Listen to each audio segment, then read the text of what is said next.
Fala galera, estamos aqui com mais um vídeo de JJV Learning e hoje nós vamos falar sobre um tema super interessante, os 5 pontos do calvinismo.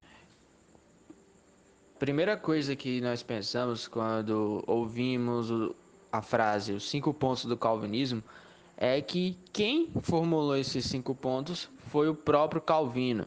Mas na verdade não. Esses 5 pontos foram formulados 54 anos após a sua morte, ou seja, não foi Calvino que formulou esses pontos. Mas quem foi? Na verdade foi em um sínodo em Dort, que fica na Holanda.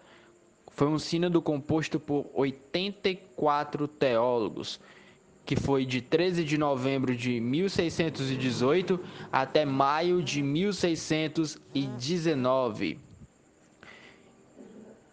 O que motivou esse sínodo e posteriormente a formulação dos 5 pontos do calvinismo foi algo chamado remonstrance ou protesto, que foi organizado por alunos de Jacobus Arminius, que já tinha morrido, ele morreu no ano de 1600, mas eles começaram a questionar algumas crenças da Igreja Reformada na Holanda. Ou seja, o objetivo do protesto desses alunos do Arminius foi substituir a confissão belga e o catecismo de Heidelberg. E esse protesto ele tinha uma estrutura principal de 5 pontos. Então foi por isso que no Sínodo de Dort eles formularam 5 pontos do calvinismo. Se tinha 5 pontos para o arminianismo, tinha 5 pontos para o calvinismo, ou seja, foi uma resposta.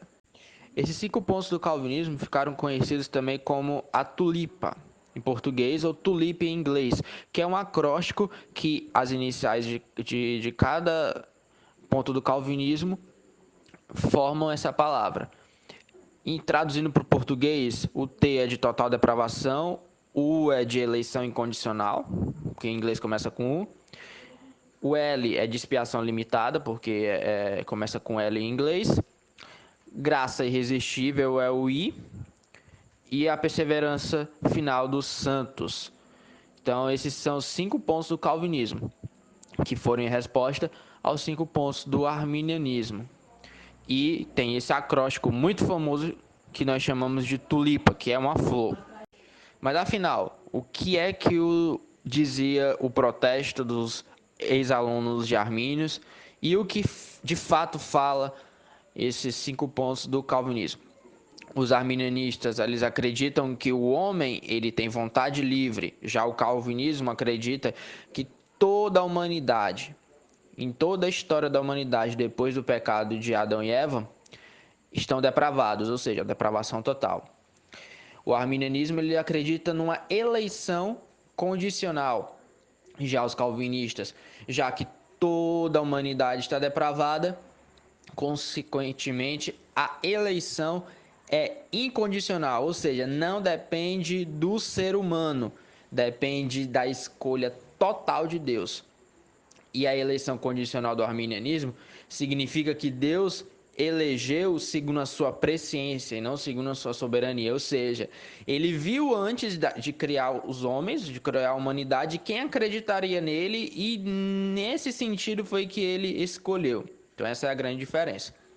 Uns acreditam que foi, o arminianismo acredita que foi segundo a presciência e o calvinismo acredita que é totalmente soberania, ou seja, determinado por Deus, não porque Deus viu antes. Terceiro ponto do arminianismo, expiação universal, ou seja, expiação, ou seja, Jesus morreu por todos aqueles que por sua vontade livre aceitariam a Cristo. Já a expiação limitada diz que o sangue de Jesus foi derramado somente pelos eleitos, e esses eleitos foram eleitos desde antes da fundação do mundo. O quarto ponto do arminianismo, a graça pode ser impedida, ou seja, a pessoa pode rejeitar o Espírito Santo, ou seja, a pessoa escuta a palavra, o Espírito Santo trabalha no coração dela, mas a pessoa diz não para o Espírito Santo. Já o calvinismo, o quarto ponto, é a graça irresistível, ou seja, Em algum momento o eleito vai ser alcançado por essa graça, e quando o Espírito Santo de fato trabalhar no coração dela, essa pessoa que está morta em seus pecados ressuscitará, consequentemente será regenerada e se arrependerá dos seus pecados e começará uma caminhada. E essa caminhada é chamada de perseverança dos santos, ou seja, o eleito vai perseverar em santidade até o fim. No final, essa pessoa vai estar diante de Cristo, sem mácula, porque Jesus morreu por ela. Já o quinto ponto do arminianismo é que o homem pode cair da graça, ou seja, a pessoa pode se arrepender dos seus pecados, ser alcançado pela graça de Deus, mas pecar e voltar para o mundo e fica algo meio que inconstante. A pessoa pode se converter 50 vezes, 100 vezes até o fim da sua vida, ou seja, aquele famoso termo perder a salvação, ou seja, o calvinismo acredita que você não perde a salvação. Já o arminiano acredita que você pode perder a salvação. Então, basicamente, são esses 5 pontos do arminianismo versus esses 5 pontos do calvinismo. E isso é importante porque é a estrutura das igrejas evangélicas no mundo. A maioria no Brasil, as pentecostais e neopentecostais, elas são arminianas. Muitos nem sabem que são arminianos, mas são arminianos.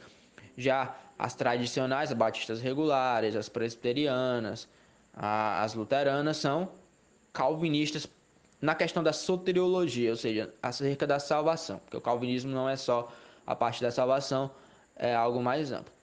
Então eu espero que você tenha gostado. Se você se interessou por esse assunto, estude mais, porque não é tão simples assim. Eu dei um apanhado geral. E se não é inscrito no nosso canal, se inscreve, galera. Compartilha com seus amigos e até a próxima. Tchau, tchau!